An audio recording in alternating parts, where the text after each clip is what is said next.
तो हेलो दोस्तों, नीलांबर पीताम्बर university 2025-29 session वाला 17 मार्च यानी कि आज उन लोगों को आईकेएस यानी कि इंडियन नॉलेज सिस्टम का आज एग्ज़ाम होने वाला है दोस्तों।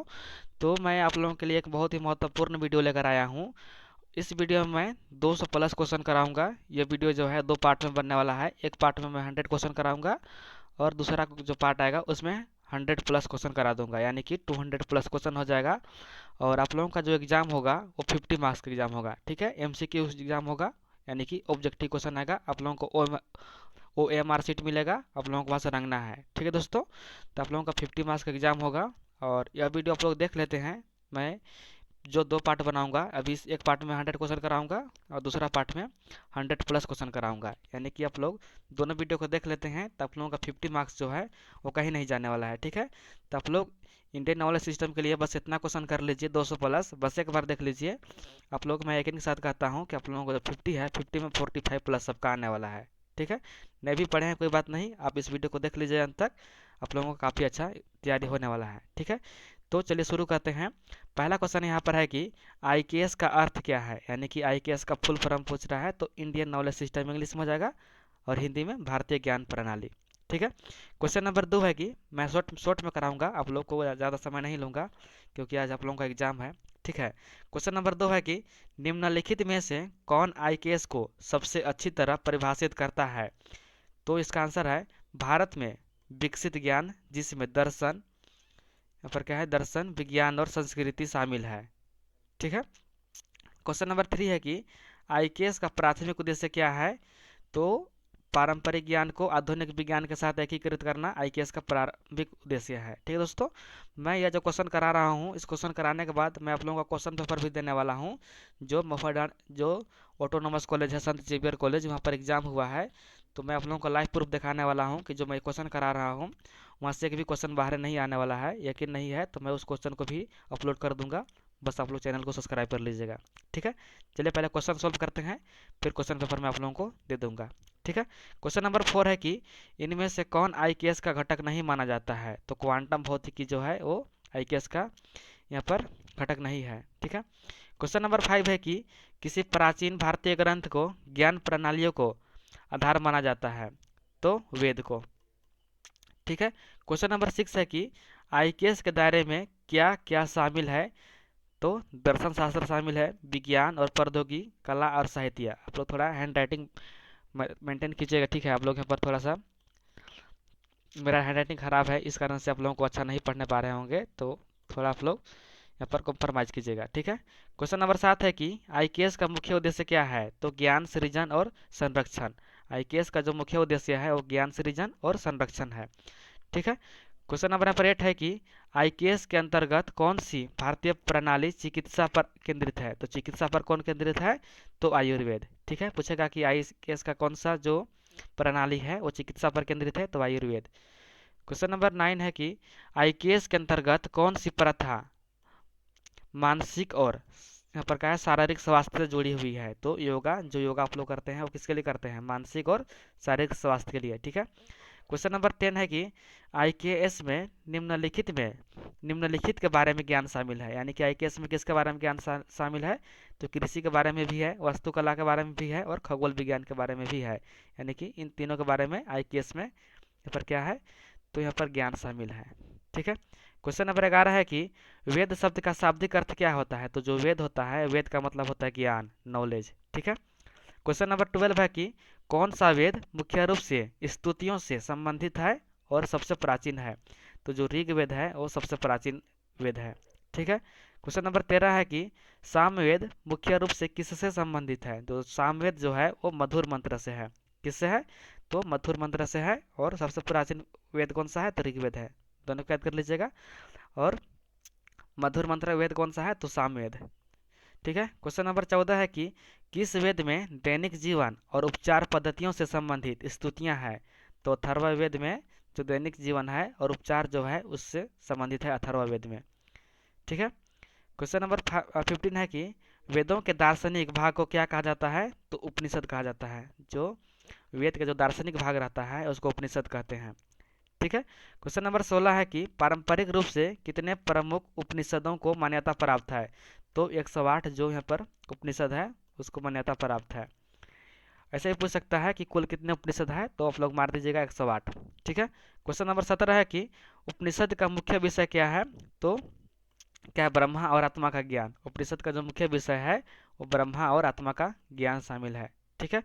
क्वेश्चन नंबर 18 है कि वेदांग को क्या माना जाता है, तो वेदांग को वेदों के परिशिष्ट माना जाता है। ठीक है।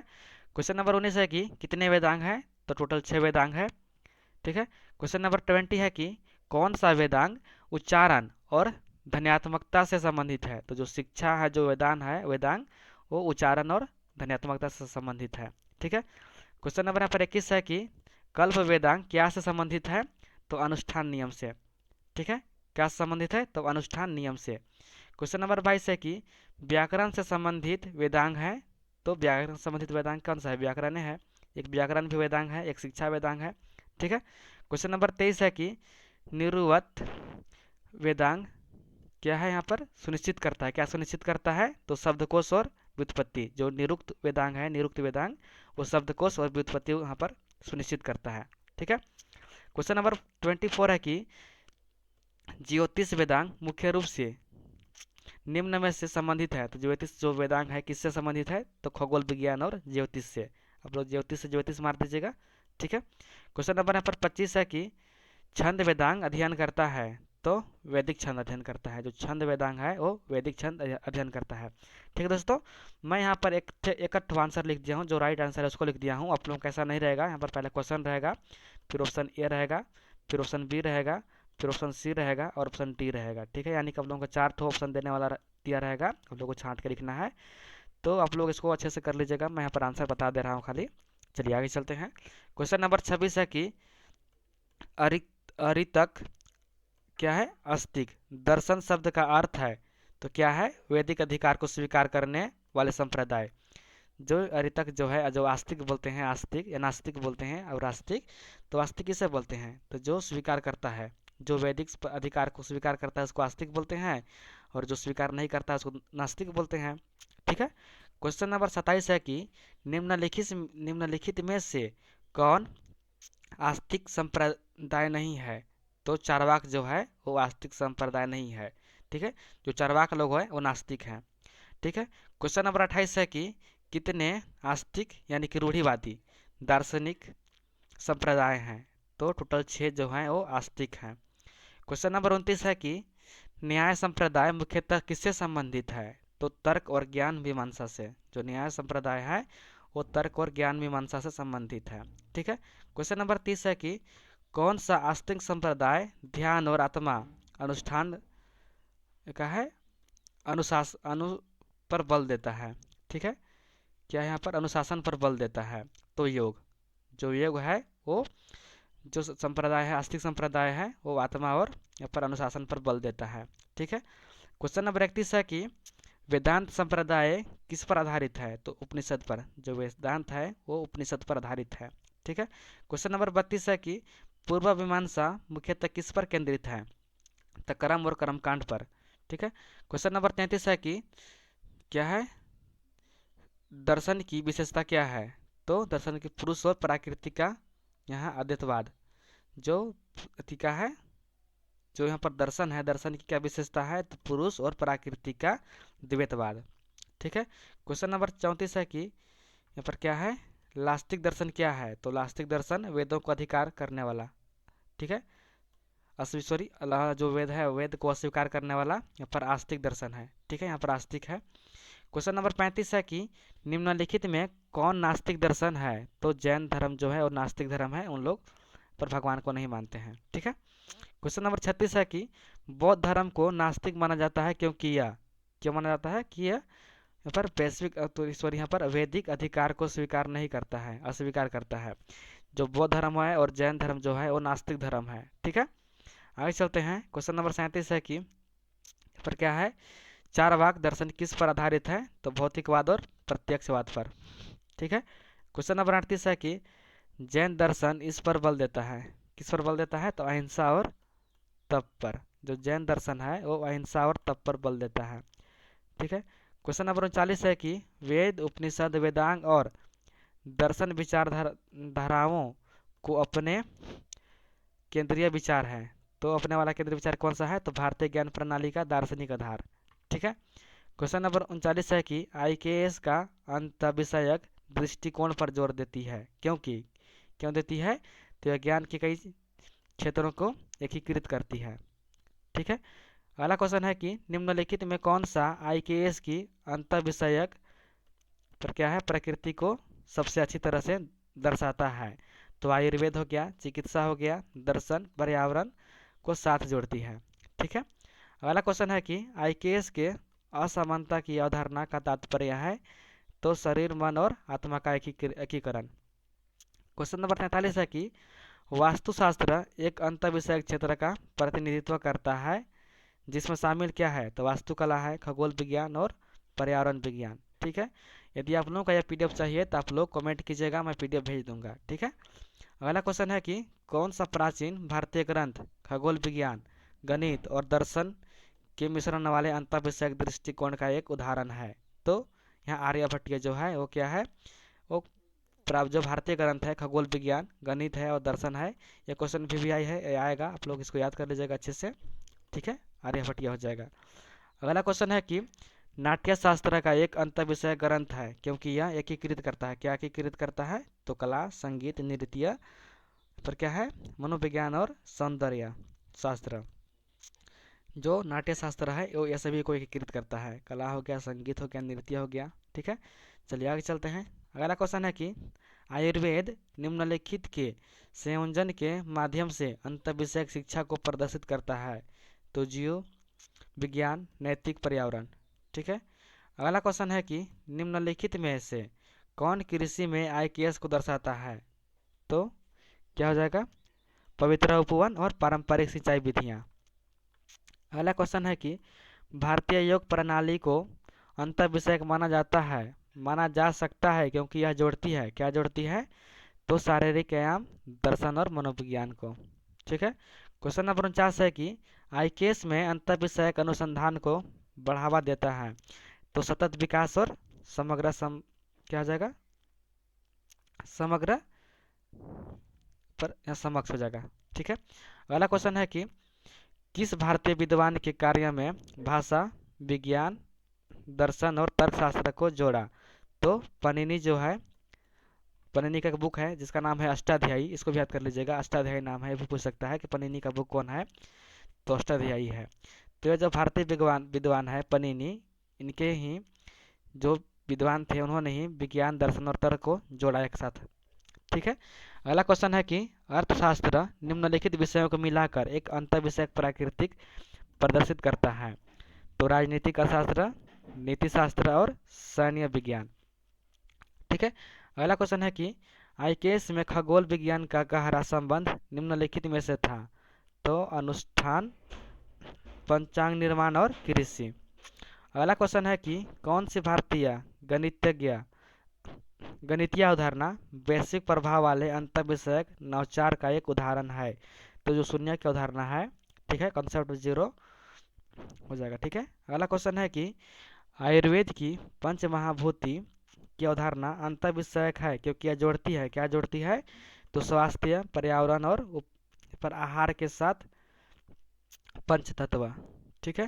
अगला क्वेश्चन है कि आईकेएस की अंत विषयक भावना किस आधुनिक सिद्धांत के साथ निकटता से जुड़ती है? तो समग्र और प्रणाली, यहाँ पर प्रणालीगत सोच। अगला क्वेश्चन है कि आईकेएस का कौन सा क्षेत्र ध्वनि, गणित और यहाँ पर अध्यात्म को जोड़ता है?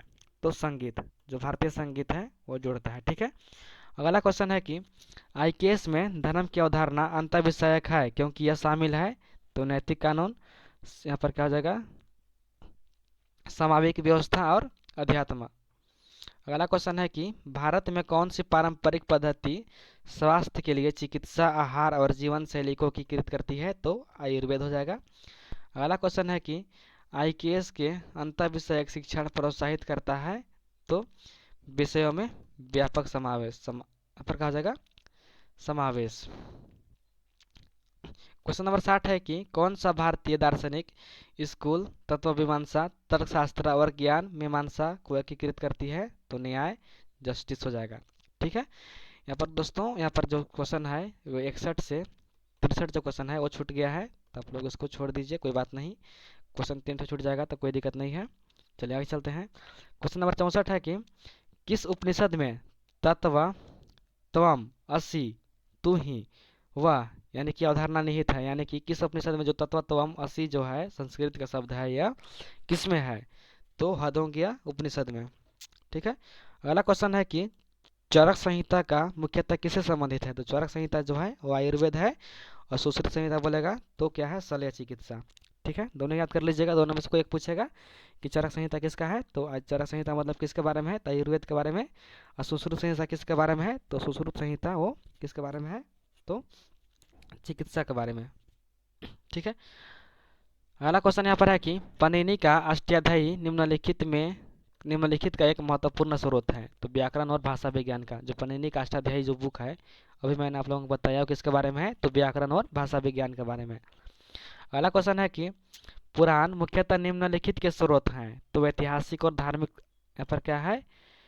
यहाँ पर आख्यान। अगला क्वेश्चन है कि कौन सा वेदांग सीधे ध्वन्यात्मकता और पर यहाँ क्या है? उच्चारण से संबंधित है? तो शिक्षा का जो वेदांग है वो। क्वेश्चन नंबर 69 है कि प्राचीन भारत में खगोल विज्ञान और ज्योतिष का ज्ञान संरक्षित है? तो ज्योतिष वेदांग में। अगला क्वेश्चन है कि सुश्रुत संहिता मुख्य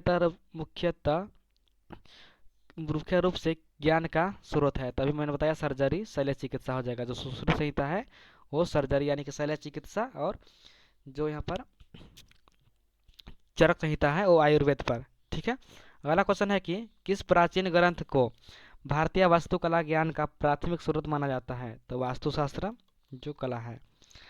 अगला क्वेश्चन है कि भागवत गीता किस महाकाव्य का एक भाग है? तो महाभारत का भागवत गीता है। अगला क्वेश्चन है कि किस भारतीय ग्रंथ को गणित पर सबसे प्रारंभिक व्यवस्थित कार्य माना जाता है? तो सुलभ सूत्र जो बौद्धियान है। अगला क्वेश्चन है कि मनुस्मृति निम्नलिखित के बारे में पारंपरिक ज्ञान का स्रोत है? तो कानून और सामाजिक व्यवस्था के बारे में मनुस्मृति में लिखा गया है। ठीक है, क्वेश्चन नंबर 75 है कि ब्रह्मांड विज्ञान और कला चक्रों का वर्णन करने के लिए कौन सा पुराण विशेष रूप से प्रसिद्ध है? तो विष्णु पुराण जो है वो ब्रह्मांड को अध्ययन करने के लिए सबसे अच्छा स्रोत माना जाता है। ठीक है, अगला क्वेश्चन है कि आरण्यक मुख्य रूप से किससे संबंधित है? तो वनों में किए जाने वाले अनुष्ठान, जो वन में किए जाते हैं अनुष्ठान, उसको आरण्यक कहा जाता है। अगला क्वेश्चन है कि भारतीय दर्शन में युगों की अवधारणा का तात्पर्य है? तो ब्रह्मांडीय समय की योग्य युग। ठीक है, अगला क्वेश्चन है कि भारतीय दर्शन में काल चक्र का शाब्दिक अर्थ है? तो समय चक्र। ठीक है, जो काल चक्र यानी कि समय चक्र टाइम पीरियड हो जाता है।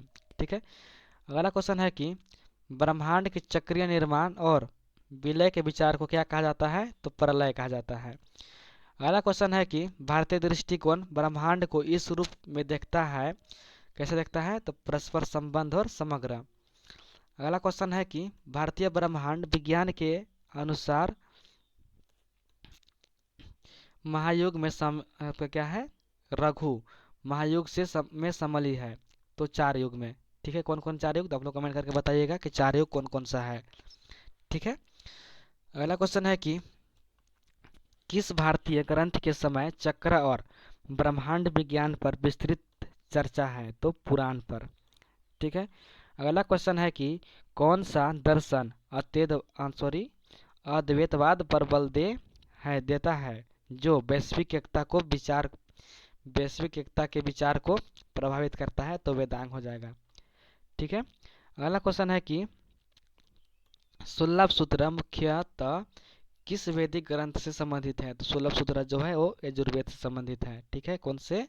तो सुलभ सूत्र यजुर्वेद से। अगला क्वेश्चन है कि सुलभ सूत्रों का प्राथमिक उद्देश्य था, क्या था? तो अनुष्ठान विधि निर्माण, जो अनुष्ठान विधि निर्माण है उसका उद्देश्य था सुलभ सूत्र का। ठीक है, अगला क्वेश्चन है कि आर्यभट्ट की सबसे प्रसिद्ध रचना क्या है? तो आर्यभट्टिय है। ठीक है, कौन सा है? तो आर्यभट्टिय है उसका सबसे प्रसिद्ध रचना। ठीक है, ये क्वेश्चन हो गया 85 हो गया, 86 भी हो गया। अब 87 देखते हैं। अगला क्वेश्चन है कि आर्यभट्ट ने निम्नलिखित की अवधारणा प्रस्तुत की। तो पाई का सन्निकटन यानी कि पाई का जो मान है उसको यहाँ पर प्रस्तुत किया था आर्यभट्ट। अगला क्वेश्चन है कि ब्रह्मगुप्त को निम्नलिखित के लिए व्यवस्थित नियमों का श्रेय दिया जाता है। तो शून्य और ऋणात्मक संख्याएं जो है उसके बारे में जो ब्रह्मगुप्त है उनको यहाँ पर श्रेय दिया जाता है। अगला क्वेश्चन है कि ब्रह्मगुप्त ने शून्य को इस प्रकार वर्णित किया है, कैसा किया है? तो सुविधाओं वाला संख्या। ठीक है, चलिए आगे चलते हैं। अगला क्वेश्चन है कि भास्कराचार्य की लीलावती का विषय है तो क्या है? तो अंकगणित है। जो भास्कराचार्य का लीलावती है वो कैसा है? तो यहाँ पर क्या है? अंकगणित है। अगला क्वेश्चन है कि भास्कराचार्य का बीजगणित का विषय क्या है? तो बीजगणित का बीजगणित होगा और यहाँ पर लीलावती क्या है? अंकगणित। दोनों पर याद कर लीजिएगा कि लीलावती पूछेगा तो अंकगणित हो जाएगा और बीजगणित पूछेगा तो बीजगणित। ठीक है। अगला क्वेश्चन है कि ज्योतिष में दशा प्रणाली का क्या अर्थ है? तो जीवन की क्या है? भावनाओं को प्रभावित करने वाले क्या है? ग्रह काल। अगला क्वेश्चन है कि भारतीय शल्य चिकित्सा का जनक किसे माना जाता है? तो अभी मैंने बताया कि जो शल्य चिकित्सा है उसको सुश्रुत है और जो आयुर्वेद है उनका जनक कौन है? चरक। ठीक है। अगला क्वेश्चन है कि चरक संहिता मुख्य रूप से किस पर केंद्रित है? तो आंतरिक चिकित्सा पर। जो आंतरिक चिकित्सा है उस पर चरक संहिता केंद्रित है। अगला क्वेश्चन है कि सुश्रुत संहिता मुख्यतः निम्न पर केंद्रित है, किस पर है? तो शल्य चिकित्सा पर केंद्रित है। अगला क्वेश्चन है कि आयुर्वेद में 120 से अधिक शल्य चिकित्सा उपकरणों का वर्णन किसने किया? तो सुश्रुत ने किया। क्यों किया? क्योंकि जो शल्य चिकित्सा है किसका है? सुश्रुत का है, तो उन्होंने किया होगा। ठीक है। अगला क्वेश्चन है कि आयुर्वेद की उत्पत्ति किस वेद के उपवेद के रूप में हुई है? तो क्या हो जाएगा? यहाँ पर क्या है? आयुर्वेद। ठीक है, आयुर्वेद के उपवेद के रूप में इसका उत्पत्ति हुआ है। अगला क्वेश्चन है कि आयुर्वेद शब्द का अर्थ क्या है? तो जीवन का ज्ञान। ठीक है। अगला क्वेश्चन है कि चरक संहिता किसकी भूमिका पर बल देती है? तो किस पर देती है? तो यहाँ पर आंतरिक चिकित्सा पर। ठीक है, चलिए आगे चलते हैं। अगला क्वेश्चन है कि 100 नंबर कि चरक के अनुसार स्वस्थ व्यक्ति वह है। कौन व्यक्ति स्वस्थ है? तो यहाँ पर देख लीजिए, पर अच्छे से दिखाई नहीं दे रहा है। कार्य और संतुष्ट मन है। ठीक है, पर संतुलित दोष, उचित पाचन और अपशिष्टों का समानता कार्य और संतुष्ट संतुष्ट मन हो। ठीक है, यानी कि जिसका संतुष्ट मन होगा, ठीक है, अच्छा पाचन होगा, उचित पाचन है, इस जो व्यक्ति है वो कौन है? तो वो क्या है? स्वस्थ व्यक्ति है। ये कौन कहते हैं? तो ये चरक कहते हैं। ठीक है। अगला क्वेश्चन है कि चेक डैम को टिकाऊ माना जाता है क्योंकि क्योंकि यह मृदा अपरदन को रोकती है और जो भजल भूनरपन जो जल है उसको क्या करते हैं? जैव विविधता से बढ़ावा देती है। ठीक है, तो दोस्तों आप लोगों का ये रही 101 क्वेश्चन और मैं जो बाकी क्वेश्चन बच रहा है वो 100+ उसको मैं जल्द ही करवा दूंगा। बस आप लोगों को चैनल सब्सक्राइब कर लीजिएगा। और इसका जो क्वेश्चन है जो संत जेवियर कॉलेज में पूछा था क्वेश्चन, जो नीलांबर पीताम्बर यूनिवर्सिटी द्वारा ही चलता है और उसका एग्ज़ाम जो पहले हो चुका है क्योंकि वो जो कॉलेज है वो ऑटोनोमस हो चुका है, इसी कारण से उसका एग्ज़ाम पहले हो गया था, तो उसका भी मैं क्वेश्चन कराने वाला हूँ। तो बस आप लोग सपोर्ट बनाए रहिएगा। ठीक है, धन्यवाद।